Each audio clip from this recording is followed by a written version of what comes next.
set of 9 videotapes provides an opportunity to share in a unique experience where Stafford Beer introduces an audience to the world of managerial cybernetics.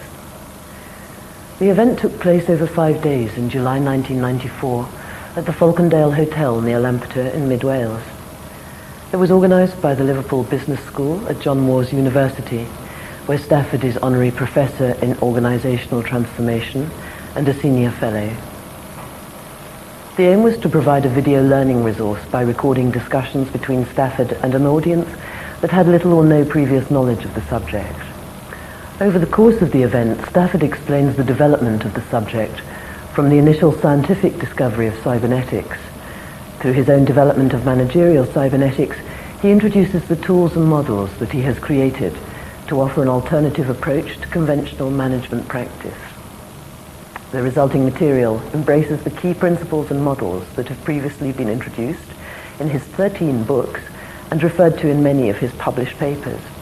This is the first learning resource where all these have been brought together in one integrated way. Managerial cybernetics continues to be the only available scientific and coherent account of effective managerial practice. Stafford provides numerous anecdotes, applications and insights from the perspective of practitioner, manager and scientist.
In this session, Stafford explains what cybernetics is really about.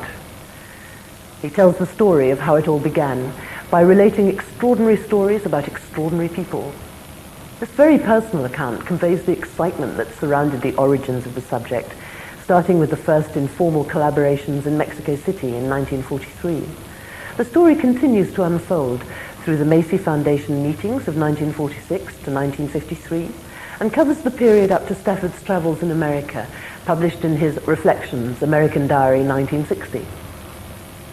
All the main characters are introduced, including Warren McCulloch, who became Stafford's mentor. The dangers of reductionist thinking are discussed and contrasted with the counterbalancing holistic view that provides synergy. Specific attention is given to the distinctive quality of interdisciplinary thinking, to the concept of intrinsic regulation as the whole essence of cybernetics and the answer to why so many social systems fail. Well, it's very nice to meet you all. I hope you're all relaxed and seem to be enjoying each other's company, which is very nice. Now, I expect you know that there is an institution which, to the shame of the countries concerned, is still very much in existence, which is called death row. Well, there was a prison governor who sent for 3 men from death row to tell them their time had come. And there they were, 3 men. And he said to them, look, I wish to take a note of your last request. And turned to the first man. The first man said, well, I'm a Catholic, and I've not led a very good life, and I would like to see a priest. Okay. How about you? The second man said, well, I'm Professor of Cybernetics. I would like to give my last and definitive lecture on the subject, what is cybernetics? I think that can be arranged. Third man, and you? He said, I'm a doctoral student of the professor here. I want to be executed second.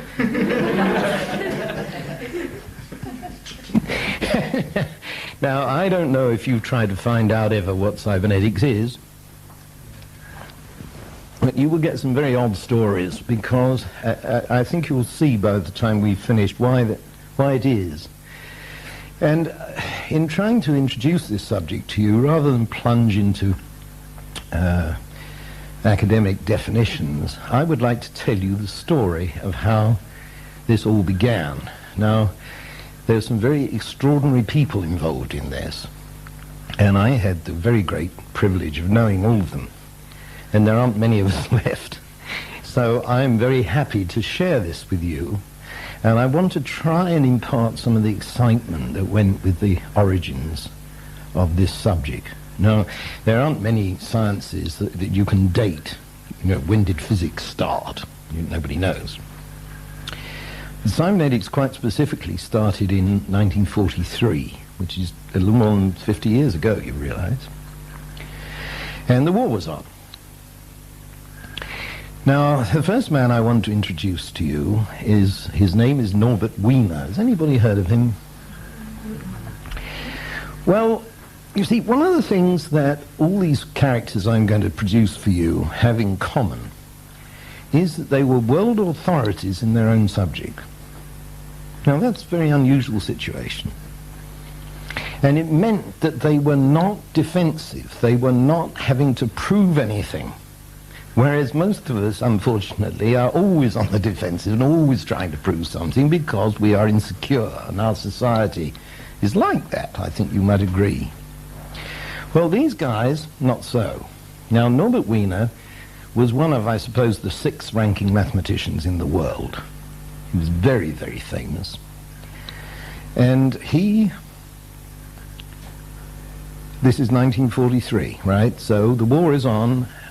He is drafted to the task of doing something about anti-aircraft fire. Now, I don't know if you can imagine what it was like, what aeronautics was like 50 years ago, but you know, you've got an aeroplane there and you're going to try and hit it, so you say, oh, well, I'd better aim off a bit. I mean, that was roughly the state of the art. It must be unthinkable to you now that that could have ever been the case. But Wiener had the problem of how to track an aircraft which is probably dodging around, and there's the whole problem of whether, if you were the aircraft, you take defensive action or what the hell you would do. Now, in support of him, he's got his knowledge of mathematics. Now, why was he famous? Well, I don't think there are any mathematicians here, are there? But he was the man who developed Fourier analysis. It's a way of looking at a time series of some function developing over time, which is very, very complex and involves, therefore, prediction of the next terms, and you can immediately see why, without knowing anything about the mathematics, why this should be relevant to the task of shooting down an aeroplane. So there he is. Now, he has a very great friend whose name is Arturo Rosenbluth, a man I've never met. I've met his son, who was quite old even then, who was the head of neurophysiology in the University of Mexico, in Mexico City. And these two men became great friends. And one of the things that became obsessive, I mean, he's a mathematician. What's he know about neurophysiology? And what does a neurophysiologist know about mathematics? I can tell you nothing in both cases. And they began to get very interested in the question of what the other was doing. Then they came to a very extraordinary arrangement whereby they spent 6 months of every year in each other's company, alternately at the Massachusetts Institute of Technology, where Wiener was, and in Mexico City, where Rosenbluth was. And out of this began to emerge most fruitful collaboration, as you'll hear. So that's Norbert. Now, it's a most propitious year, this is 1994, to be talking about Wiener because it is his centenary in November. And I've been much concerned with organizing a celebration of his centenary. I brought a photograph of this fellow out of I've raided my personal album here. This is Norbert. Many, many tales attached to this extraordinary person. Now, you know, extraordinary people are, I suppose, extraordinary. You can expect it. And he became very famous for the story about walking across the quadrangle at Cambridge, Massachusetts, and encountering a student who said, "Excuse me, Professor, I wonder if I could ask you this." "Yes, my boy, yes, what?" And when he'd finished, he said to the student, "Oh, excuse me, which way was I walking when you stopped me?" And the student said, "You were going over there, sir." And he said, "Oh, good, I've had lunch." So this is the sort of story that circulated. He lived in a really rarefied atmosphere, did Norbert Wiener, and I can't tell you how marvelous a person he was. He is often called the American Leibniz, and some of you will have heard of Leibniz, I hope, the philosopher, who was notorious for being a polymath. You know, he knew everything, and people often say you can't do a Leibniz these days because there's too much to know, which I dispute. However, the story about Norbert, which I'm sure isn't true, but I'll tell anyway because it gives the flavor of the man, is that when his family grew up, or his first family grew up, he moved house in Cambridge, Massachusetts, to a smaller house to accommodate his smaller needs. And when he left the university, his wife sort of said, "Goodbye, Norbert, and don't forget we're moving today." So he says, "Oh, tush, woman, yes, I know that." But nonetheless, he comes back to the house. And the lock's been changed, and the curtains are drawn, and my God, we've been burgled, you know. This is all. And he thought, "Oh, God, no, we've moved." And he's close by, you see, just a smaller house. Where have we moved to? So he stopped a little girl riding by on a bicycle and said, "Excuse me, my dear, the Wieners used to live here. Do you know where they've gone to?" And she said, "Yes, Daddy."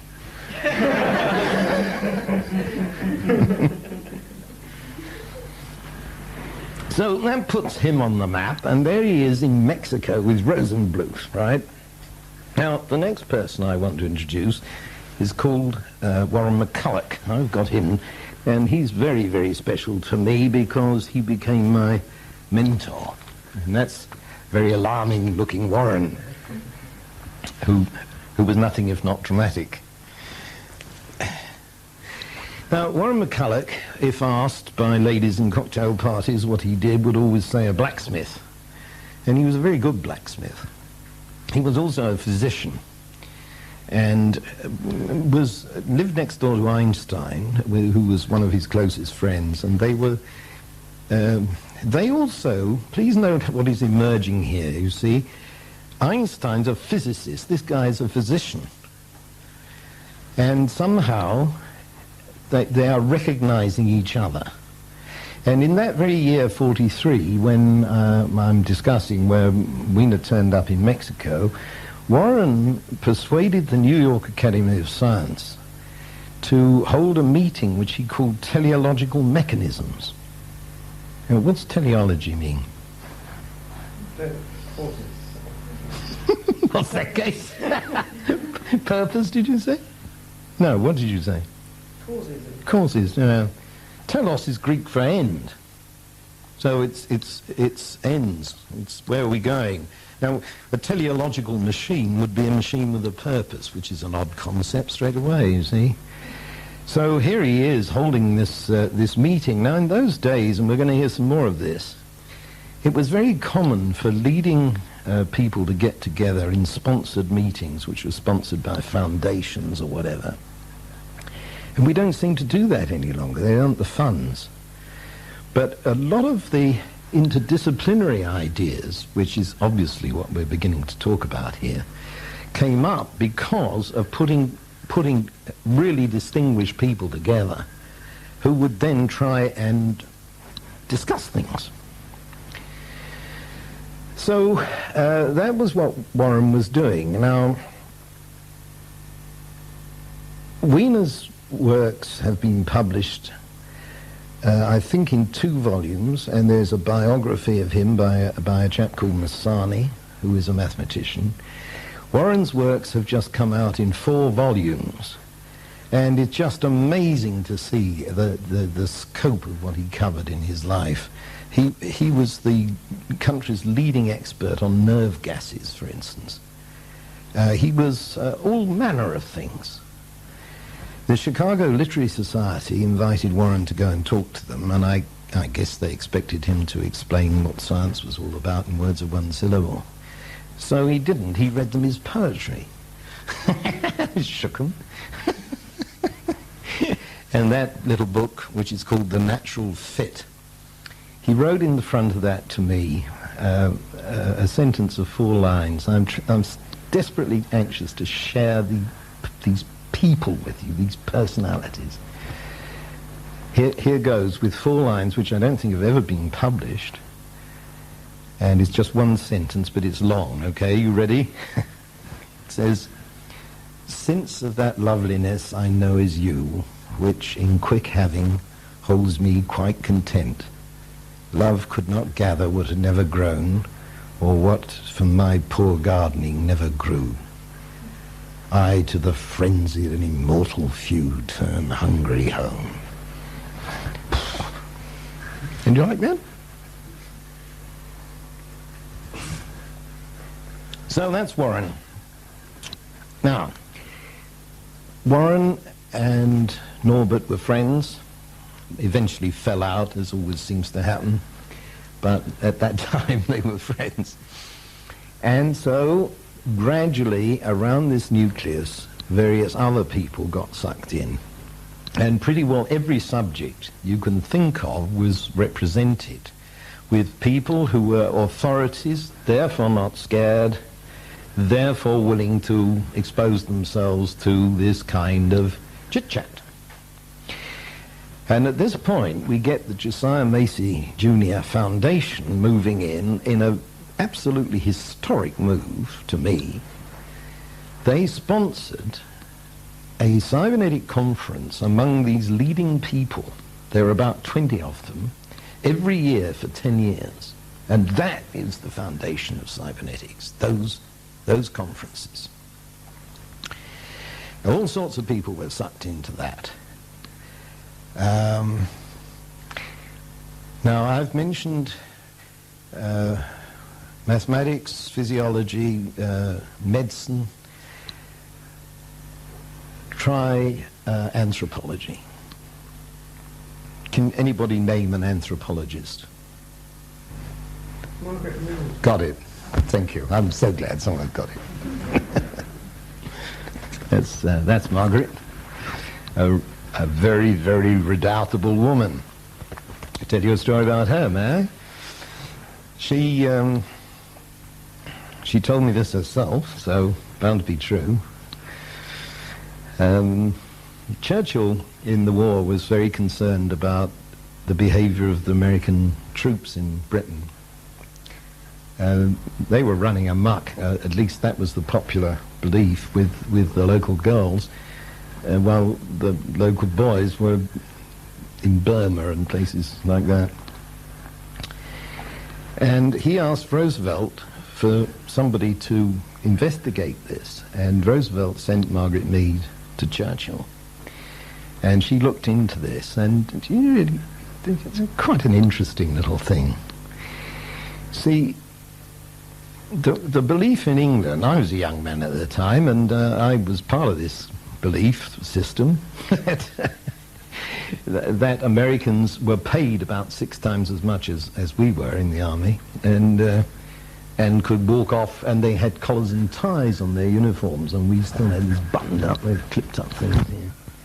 So we thought you hadn't got an equal chance at all.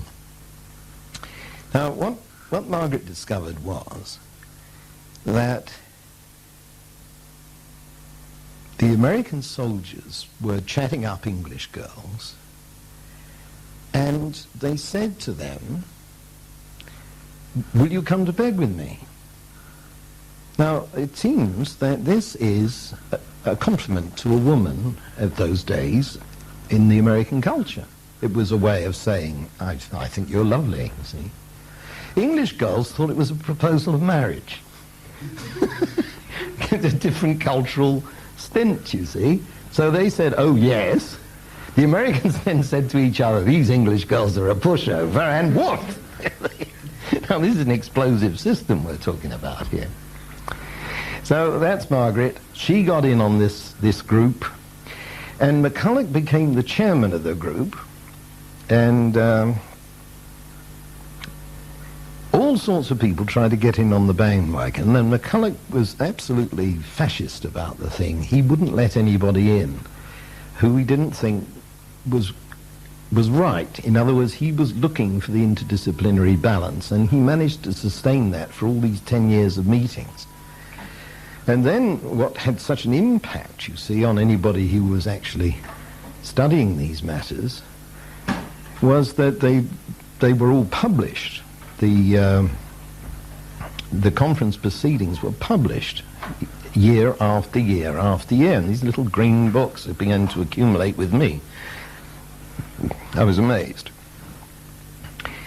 Now, into this group had come a young Austrian scientist called Heinz von Forster. Now, I'd introduced you to him. And after the Anschluss, where the Germans took over Austria, they hijacked all the leading scientists. And the result was that Heinz von Forster was the man who invented airborne radar for the Germans. See, well, now he's appeared in the United States, and he doesn't speak much English at all, but he's there. Now, these guys needed someone to take on the task of editing the conference for publication. And Warren, with a typical stroke of genius, nominated Heinz von Forster to do the job on the grounds that he would then have to learn English. This is exactly the truth of the matter, and that's what happened. And I've got Heinz here, I'm sure I have. On the back, yeah. That's Heinz von Forster, who is a mercurial Viennese man who... for years I'd known him, and he was often talked about Uncle Ludwig. And Uncle Ludwig became some kind of character to me, you know, who was an odd chap, the subject of many anecdotes. And it was ages before I discovered that Uncle Ludwig was in fact Wittgenstein. You've heard of him, I take it? Ah, some of you haven't. Some of you have. Wittgenstein was a very, very famous philosopher who worked with Bertrand Russell at Cambridge. So I really despair of giving you a proper glimpse of Heinz von Forster, but I'll tell you one little story about him. He said to me, "Stafford, you are forgetting my first theorem." I said, "Oh, I'm sorry. First theorem, Heinz? I'm awfully sorry. I don't know what it is." "You don't know my first theorem?" he said. So he then told me his first theorem, which is, the more profound the subject that you ignore, the greater your chance of fame and success.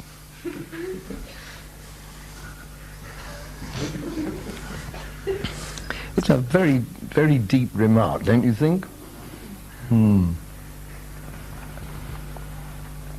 So there they are. There's this gang, some of these people I've introduced to you. So what did they get up to?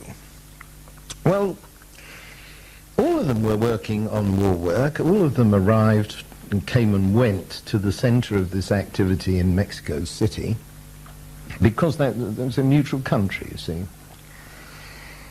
And they hadn't got their spouses with them, and they talked a lot at night. And they began to focus on this question. Suppose that the things that matter most to science, to philosophy, to human race, are issues which fall between the stools of the established subjects. Now don't forget, they're all experts in their own fields. So, they don't have to defend anything. So they started talking about what sort of things aren't really accounted for in the university. Now, university means universal, is supposed to mean that it's universal, it is holistic, and you couldn't find a more reductionist and non-holistic place, as some of you have probably discovered, and others will. I mean, it is absolutely appalling. You can have two professors, eminent professors of soil ecology in adjacent laboratories looking at the same sample as soil, and they can't talk to each other about it because he's got this slant on it and he's got this slant. And as to the expert on seaweed down the corridor, I mean, it's... And this is really how science has developed. Now, I don't know if you really thought about that, and I want you to, because who says that God knows the difference between physics and chemistry? Now, this is what we know as reductionism. Our whole intellectual apparatus is based on reductionism, which means taking things apart and reducing them and studying the bits. And of course this trick has paid off very, very well, hasn't it? You know, it's given us an atom bomb, for instance. The point is that in doing that, you may be losing all the results of the interaction of the parts. Now, look, suppose you take a wireless set apart and you're knowledgeable about electronics, and you say, well, this is a capacitor, this is a resistance, this is that, the amplifiers. That counts for the radio set, doesn't it? Okay, so where is the Guns N' Roses noise? I don't see this. You take an engine apart, and you have pistons and all this jazz and fuel injectors, and just fine. What is most characteristic about this engine is its speed. No speed anywhere to be seen.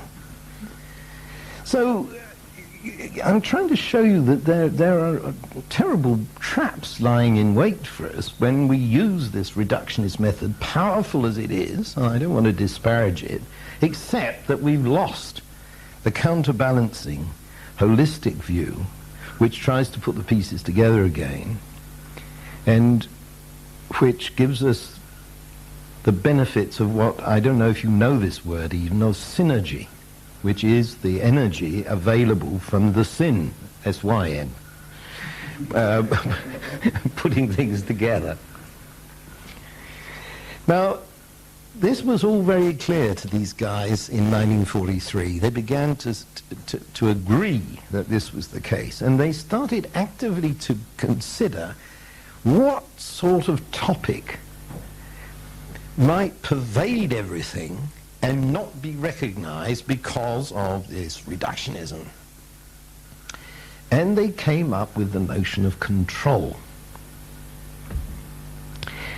Now, if you put on any hat as a scientist, as an artist, as a citizen, you were going to have some views on control, aren't you?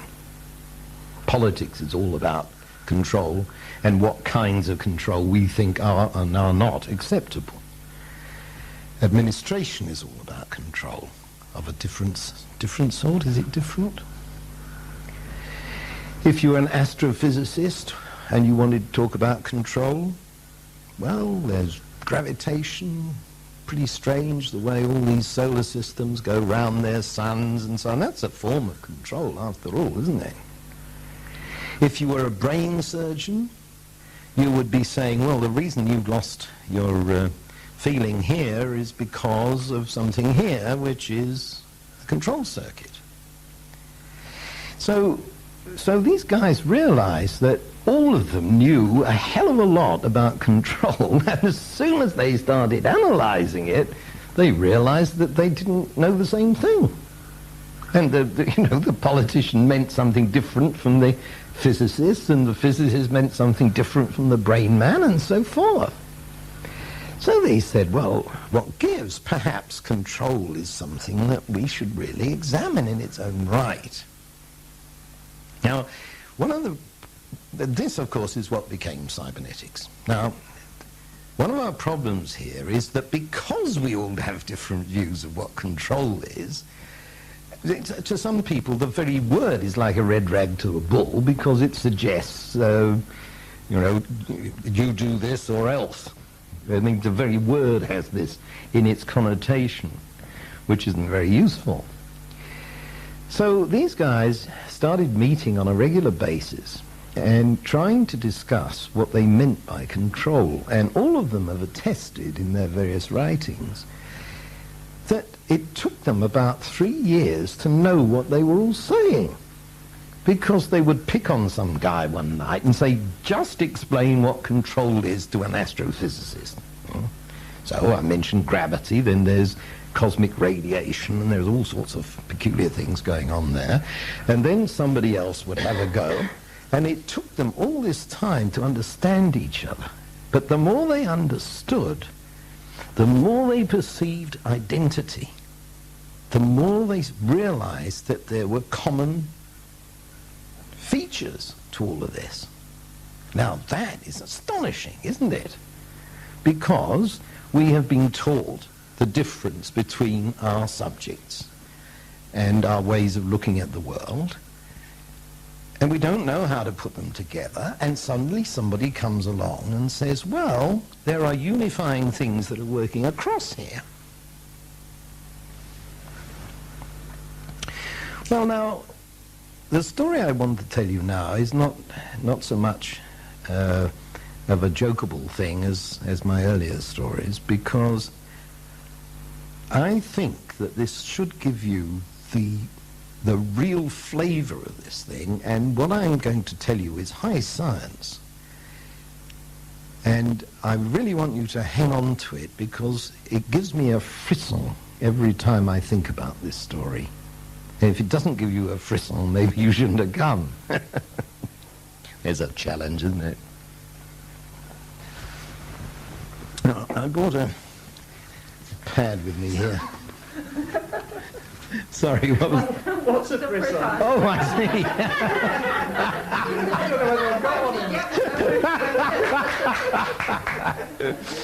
It is the feeling that comes crawling up the back of your neck and makes the hair stand down there, and you like this, yeah. Okay, I'll have one of those. You'll have one of those. That's good. Well, this story concerns some of the people I have mentioned to you. McCulloch walked into the laboratory, into the common room of this place in the evening, and there was Norbert Wiener sitting there reading, and Warren said, listen, my colleague, whose name is Walter Pitts, and I have been considering the following problem. I'd like to discuss it with you. And Norbert says, okay, carry on, Warren.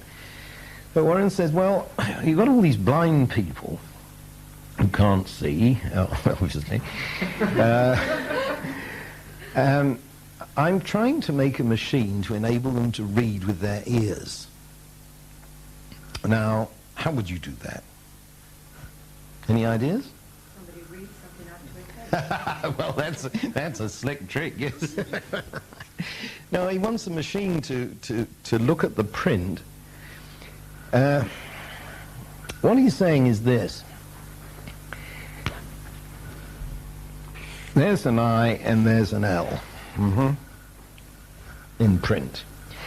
Now, what we shall do is we will scan the print with a photoelectric cell, which of course can see, unquote. Now, the photoelectric cell is going to encounter this eye.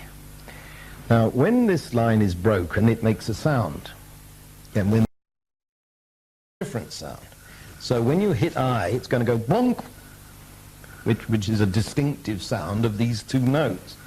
When it picks up this level as well, it's going to go boing. I can't do it, of course, as you notice. And the idea then is that that clearly, wouldn't you? And then you've got an N, and that's going to go blunk, blunk. So one can see that this is a sort of possible thing to do.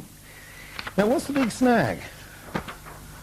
I mean, if you were asked to put money into this, what would you say? It's going to be very rapid. Pardon? It's going to be very rapid. Well, yes, but you could obviously, I mean, people can read Braille, you see, so you could obviously train your ear to hear it. I mean, you know, you get Gestalten, wouldn't you? You get whole words like "the" would go "wing," and you would say, well, that's "the." You'd soon learn that. H and B are quite close, though. Yes, so there's ambiguities to clear up, Paddy, but nobody's mentioning what the real problem is. Things got to go, it's the direction in which it's Mhm. going. I mean, the print has then got to be solid, I think. And how do you run it? You've got to scan it, like a television. Ah, now we're getting near to it, exactly on the line. What's that mean? Well, its position relative to the line, you could pick up half of the line above and half of Precisely. Precisely. And the generalization of this problem is that type is different sizes and different spacing. Now, you could say, well, you better reprint everything on a standard format, but we've got that already. It's called Braille, and you don't need this. Yeah. So Warren said, well, and then this is Warren talking to Norbert, you see. He said, look, if we have, I'll just draw what he drew. I have the privilege, you see, of having seen this diagram. Now, the solid things are photoelectric cells, and the circles are oscillators. So you set up a vibration between a photoelectric cell and an oscillator, and then along comes your scanner like this. Excuse me. These are your three lines which are going to look at that. Now, you would obviously need a battery of these things, so let me put in some more. And this diagram gradually grew in front of Norbert Wiener. And I'm just trying to, I mean, I don't expect you to bother with the technology of this, but I'm hoping I can make clear to you what this schematic looked like, because I want you to realize this isn't a circuit, you see. It's not an electronic circuit. It is a schematic diagram of how you would do this.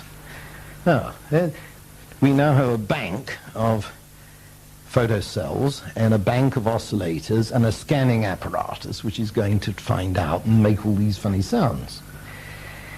Now then, the problem of what on earth to do about the varying sizes of type was the thing that Warren now tells Wiener that he thinks he's solved.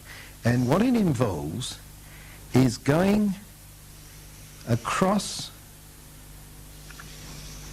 the thing like that.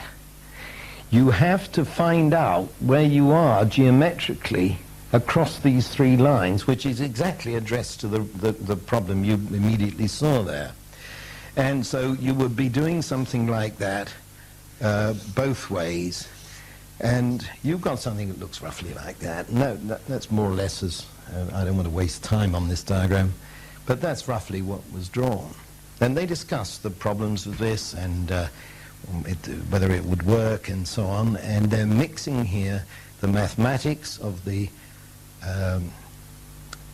series produced by scanning, the electronics of how you do it, and the pattern recognition, which would somehow give you the answer. So, fine. Warren pours himself a large whiskey, if I remember Warren, speaking of which, and goes off to bed, and this diagram is left on the table. Now, in comes Gert von Bonin. I haven't mentioned him yet. He is one of the leading world figures in neuroanatomy. He picks this up and he says to Norbert Wiener, who's been trying to make a diagram of the fourth visual layer of the cortex? Getting the frisson? Oh, it always happens to me. Whenever I tell this story, it's just amazing, you know? Wow! Now, some people say so. They don't get the frisson. So I'm very glad to feel that maybe you have. Now, there's a bit more coming. Wiener was bowled over by this. And so next time the group got together in the evening, there's one of their regular meetings, he told the others what had happened. And he said, look, I could make a mathematical analysis of this so-called machine or this so-called bit of brain if I knew the rate, the rate at which nerve impulses are coming up here, you know, and all the, if I could quantify the diagram, in short. So various people say, oh, I spent a lifetime doing that. I can tell you that the impulses come in, and they did quantify the diagram. And Wiener did the math and said, I can now tell you what the scanning rhythm has to be. Any guesses? This is cycles a second. Any thoughts there? 60. Pardon? Aha, that's a good answer. Not right, but very good answer. It's 10 cycles. What is that? Anybody know? It is the alpha state of the brain. And you've heard of that, I expect, which is the resting rhythm of the brain is solemnly scanning this stuff at 10 cycles a second. Now, that's the second frisson, huh? Now, you see, cybernetics are built out of those disclosures, out of those excitements. It's a wildly exciting subject, and now it's portrayed as something to do with artificial intelligence or whatever, you know, it's boring as hell. The whole thing I'm trying to get across to you is the interdisciplinary quality of this, and what happens if you stir this pot of specialties. So they held these meetings, and all sorts of things emerged. I suppose the most famous of the things that emerged is the notion of error-controlled negative feedback. Now, what this says is that if you are trying to do something, you constantly measure the extent to which you're not succeeding and feed that error signal back into the input. Now, it's pretty obvious when we say it like this, but it wasn't. And again, the interdisciplinary quality comes out, because if you said, I mean, look at the terminology I'm using. Error-controlled negative feedback is a term from servo mechanics, from engineering. If you have a power brake and you stab the brake, you've got feedback coming into the system. Now, you don't normally think of that in the social context, but you've got it all the same. And Warren says in one of the last papers he wrote before he died, Warren McCulloch, that the whole essence of cybernetics is the lesson, never do anything until you know the result of your last action. And again, you see, it's so devastatingly simple. But if you look at a modern government, for instance, I mean, it just makes you giggle. It makes me giggle to apply that criterion. I mean, this, for goodness sake. So, I was saying that all this stuff began to emerge. Now, Wiener, bless his cotton socks, had a tax problem. So Wiener wrote a book called Cybernetics. In 1948 it was published, in which he announced the discovery of a new science. And it's most amusing to me that he did do it to make a bit of money on the side. Now, where comes this word? They had decided that they needed a term for the science of control, but you see, watch this word again. You know, I try to show you that it's a much more subtle use of the notion of control. Perhaps the word regulation is better, but again, that sounds like a bunch of bureaucrats, you see. So that we're short of words here, very short of useful words. At any rate, he chose the word cybernetics. Anybody got a clue of the origin of that word? Any philologists here? Greek is kubernetes, and it means steersman. Now that's interesting, you see, because they'd already realized that the notion of control, do this and he doeth it, or pull this lever and it goes clonk, clonk, clonk, is too simplistic. So the idea of a steersman is that on this word turns up in Homer, so it's very long established. There's the guy at the back of a long ship who is saying, I want to go over to that light across the bay, and he's doing this, and he steers towards the light. Now, you know, if you said, well, the problem is, folks, that we've got a sea running here and all these currents, and we've got winds, and they change and they veer about, and you'd never get there, would you? I mean, nobody could solve the problem, not conceivably, not even today with computers and mathematics and the rest of it can you actually do that, because the meteorological conditions are not well enough understood and probably never will be. What you do is you look there and you steer. So it was a very good choice of word from that point of view. From another point of view, it was a disaster because everybody said, what is cybernetics, before they were shot. But it is a good word. Now, that word, steersman, as I say, it appears in Homer. Plato uses it for regulation in societies. So it's getting a nice patina on it. It turns up in Latin. You know, if you think of, I don't know how interested you are in language, I presume some of us are, the Greek capo turns into a g, a harder sound, and you get out of Kubernetes, you get gubernator in Latin, which of course gets into English as governor. Now, what do we know about governors, folks? We control, yes, but you see there's various kinds, aren't there? Now, take a prison governor. I don't know, I'm into prisons today for some reason. Now, a prison governor has a lot of variables under his control, and they're called convicts. And if the prison governor goes off to have dinner with the mayor and so on, and the convicts dig a hole under the fence and evaporate, too bad. And the first thing the governor knows is he's having dinner with the mayor and he hears the bells clanging across Dartmoor or wherever saying somebody's got out. Now that isn't a very clever method of control, is it? This gubernator, this prison governor, hasn't got a clue. Now, look at another governor. Have you ever heard of the Watt steam governor, invented by James Watt with the kettle? How does that work? It's those two balls that twist round and rotate. That's exactly it. It's worth just drawing that. I think it's sort of doing this.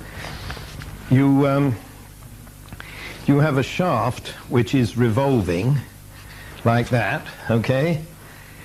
And on this is a sleeve, and there are the two balls that Lee mentions, and another sleeve. Now, as that engine goes faster and faster, the centrifugal force drives the balls outward and this sleeve moves up, doesn't it? And that shuts off the fuel. Now, that's damn neat, because it's what I call intrinsic regulation. The regulation is in the system. In other words, in the process of going out of control, it comes back into control, and you can have dinner with the mayor till the coming out of your ears, and it's going to work. Now, look at the difference between that and the prison governor, you see.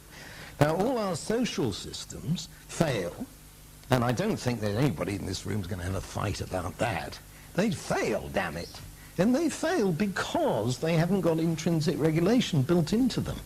And you're always trying to catch somebody out. Look at the Finance Act.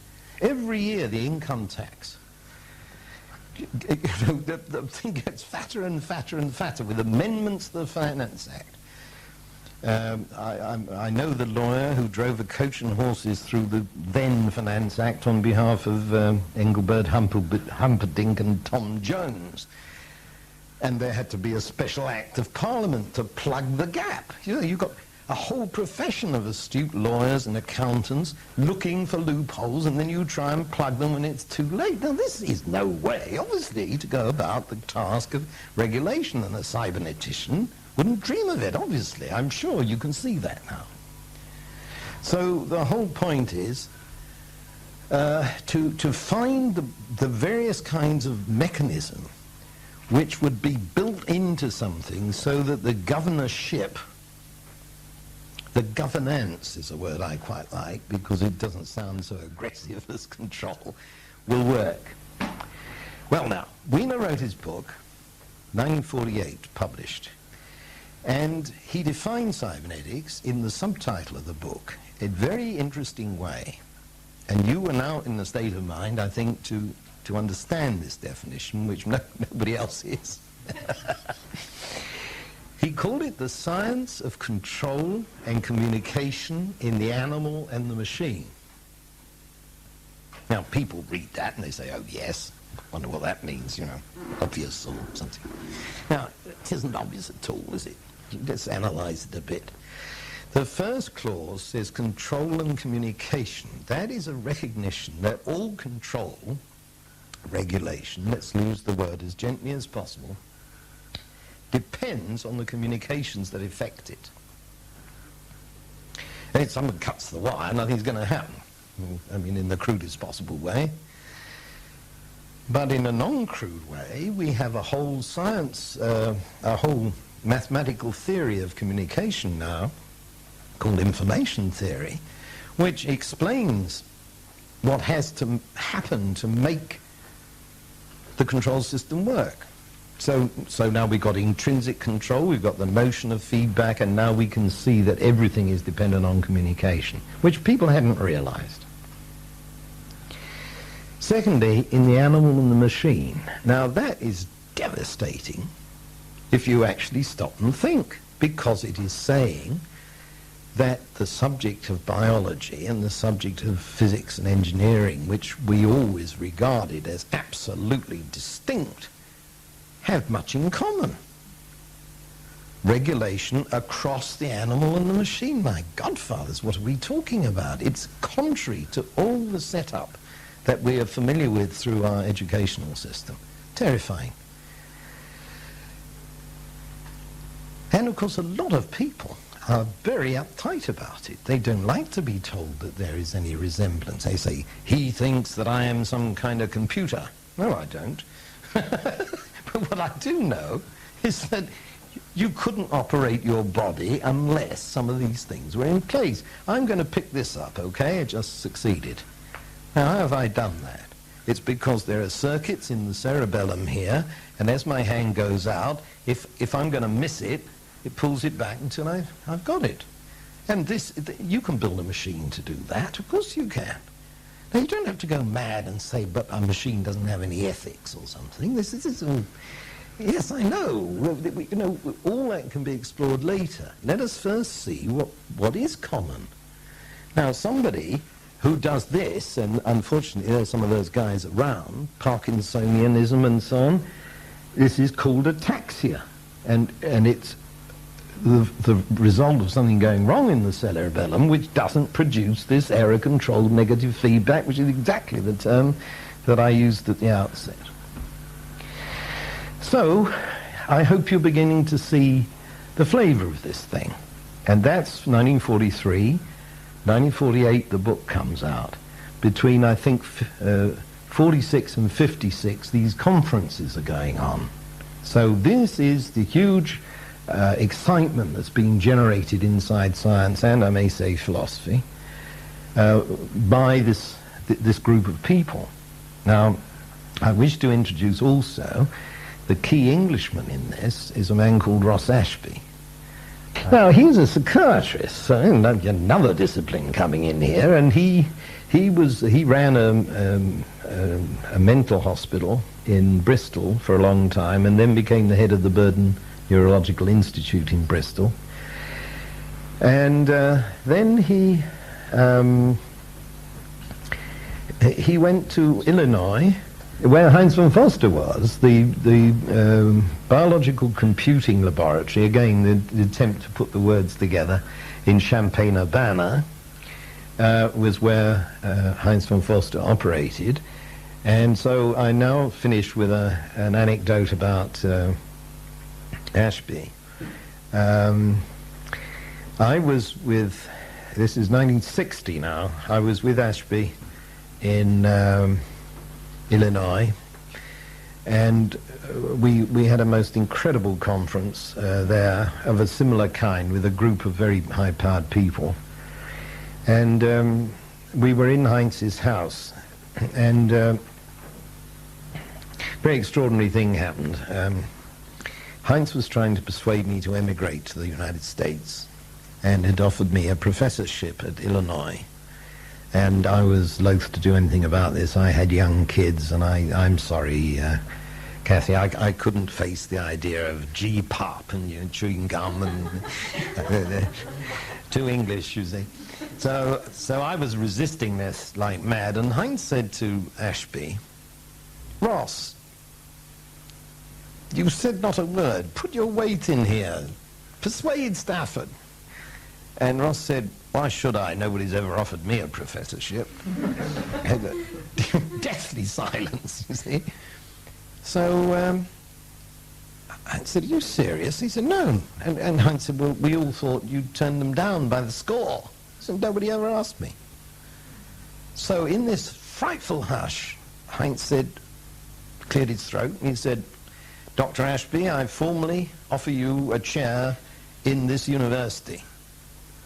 And Ross said, thank you, I accept. And everybody was like this. He said, may I telephone my wife? And he went out and telephoned his wife. Now, her story is that he rang her and said, we're emigrating, sell the house.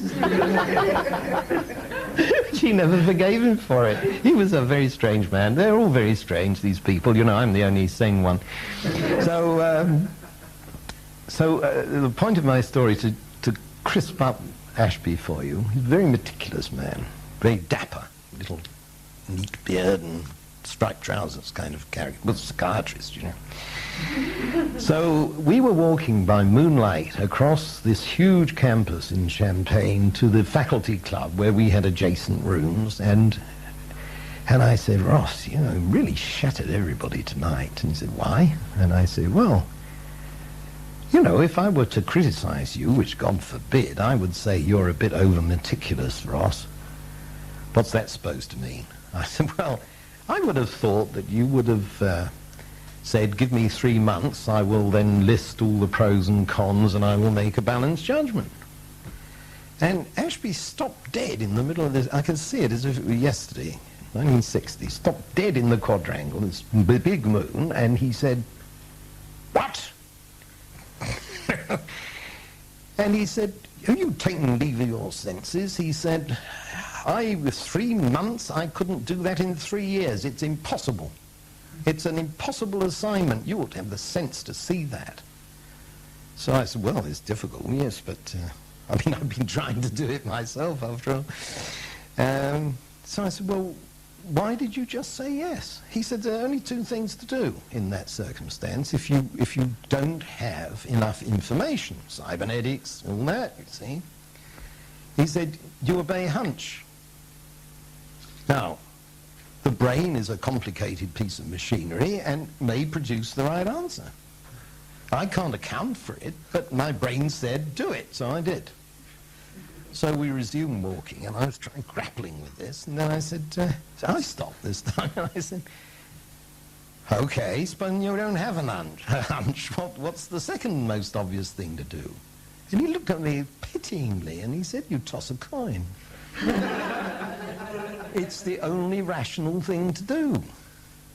Now, this is one of the world's leading authorities on the brain, you see. Yeah, amazing people, all of them. Well, I just brought in myself because I wanted to tell you where I was in 1943 when all this began. I was 16, the war was on. I had just escaped from school, which was driving me potty. Because of reductionism, by the way. I was in 6th mathematics, and therefore I couldn't study Greek, which is what I most wanted to do, because the mathematicians are not supposed to study Greek. I couldn't study French. I got round that by going to classes to train as an interpreter, because all the parachutists were going to come down dressed as nuns. That was the theory. So you know, I was struggling to do the things that interested me, and kids can't, you know. I mean, I have 8 children, and I've tried to help them get through this bloody awful system in which you're forced to do this, that, and the other, and it's all carved up, and it's all reductionist. And I'm sorry for everybody present, including myself. So, what I was saying was, in 1943, I escaped. I got into the university when I was 16, and I got into University College London, and the Germans promptly dropped a landmine on this. And I found myself in Aberystwyth, and I'd never been in Wales, and this is why I'm here now, because I fell in love with Ceredigion and the Welsh language and all sorts of things. Yeah, I fell in love with quite a lot of things, actually. Dear me, I'm misleading myself here. So that's what I was doing. Now, I was plucked out into the army and so on and so forth, and I got into operational research at the end of the war. And I found myself in 1950, I was head of operational research and production controller of the steelworks in Sheffield when I read Wiener's book. And I thought, my God, I'm a cybernetician. I didn't know. See, because there it all was, all laid out with bunches of mathematics, and it was wonderful. So I wrote to Wiener, and the rest is history, you see, because I came to know all these people. And Warren McCulloch became my mentor, as I said. He used to visit me in Sheffield. In the late 50s, I was head of management science for the whole of United Steel. And Warren was very, very intrigued by what I did, and he used to come and stay at my house. And I met Heinz von Forster and so on. I met Wiener in 1960. By which time I'd written a book called Managerial Cybernetics. It was called Cybernetics and Management, but that was the foundation of what's become Managerial Cybernetics. And I've just written the 13th book on that.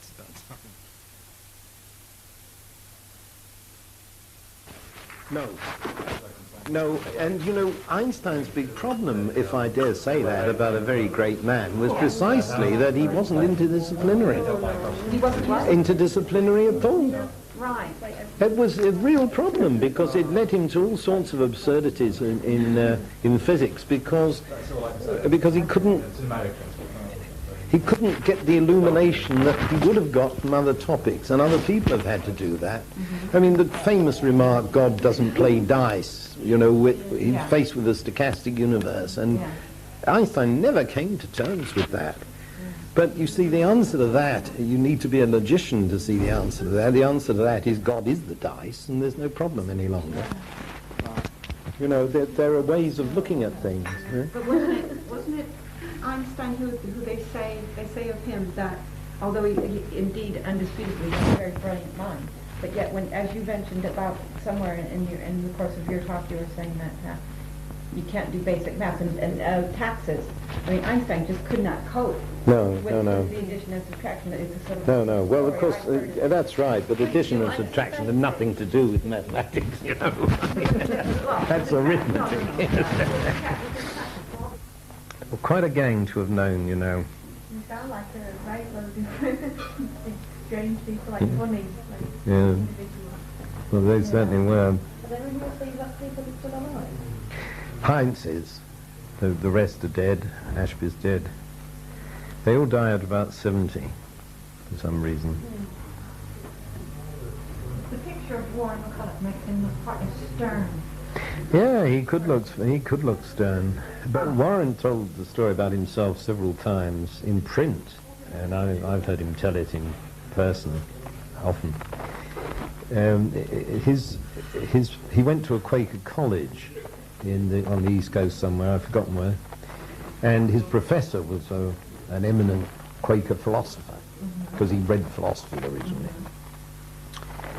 And the professor said to the young Warren, "What do you want to do with your life?" And Warren said,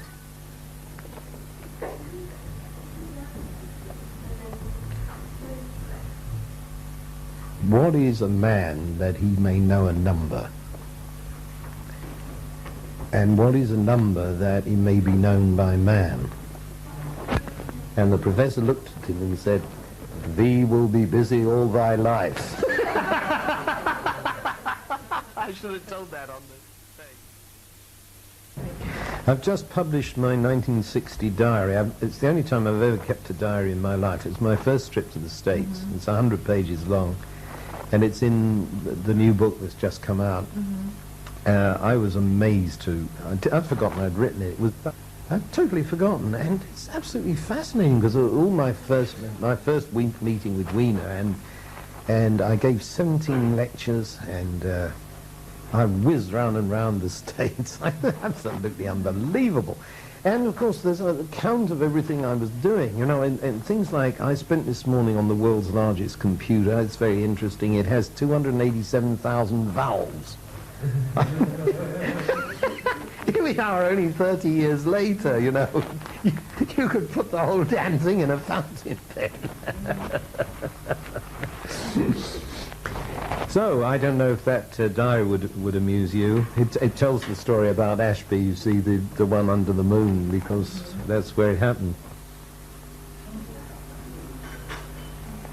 I hope that this kind of introduction is pleasing to you guys, because you know, I want you to try and grasp the excitement of it and these extraordinary people we're dealing with.